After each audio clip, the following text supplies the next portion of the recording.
ఈ రోజు వరకు కూడా తెలంగాణ రాష్ట్రంలో ఉన్న 70 లక్షల మంది రైతులకు రైతు బంధు వచ్చిందా?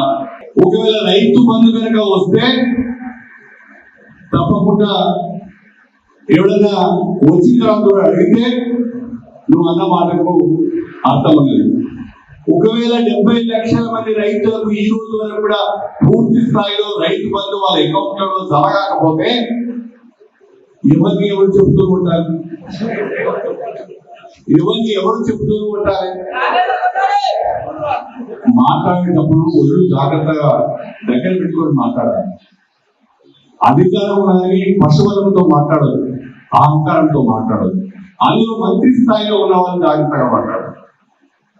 మంత్రి అనే ఒక ఎమ్మెల్యే అయితేనే నీ గౌరవం పెరుగుతుంది. ఆ గౌరవానికి తగ్గట్టుగా నీ ప్రవర్తన, నీ ఉన్నతనం పెరగాలి. మంత్రి అయితే ఇంకా నీ గౌరవాన్ని పెంచుకునే విధంగా నీ ప్రవర్తన ఉండాలి, నీ మాట తీరు ఉండాలి. కానీ ఆ రకంగా మీ మంత్రి గారు మాట్లాడతారు. ఇక సీఎం గారు ఆయన ముఖ్యమంత్రి అనే విషయాన్ని మర్చిపోయిండు. రేవంత్ రెడ్డి గారు తెలంగాణ రాష్ట్రానికి ముఖ్యమంత్రిని, కాంగ్రెస్ పార్టీ గెలిచింది, నేను ముఖ్యమంత్రి అనే విషయాన్ని మర్చిపోయి ఇంకా ప్రతిపక్ష నాయకుడే ఇంకా కాంగ్రెస్ పార్టీ పిసిసి అధ్యక్షుడు అనుకుని మాట్లాడుతున్నాడు. ఆయన అంటాడు 100 అడుగుల లోతున బీఆర్ఎస్ ను పొందబెడతాడు.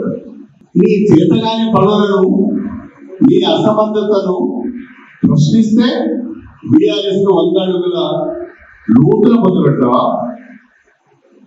గుర్తుపెట్టుకో, బీఆర్ఎస్ ను పొందబెట్టేవాడు పుట్టలేదు, పుట్టబోడు కూడా.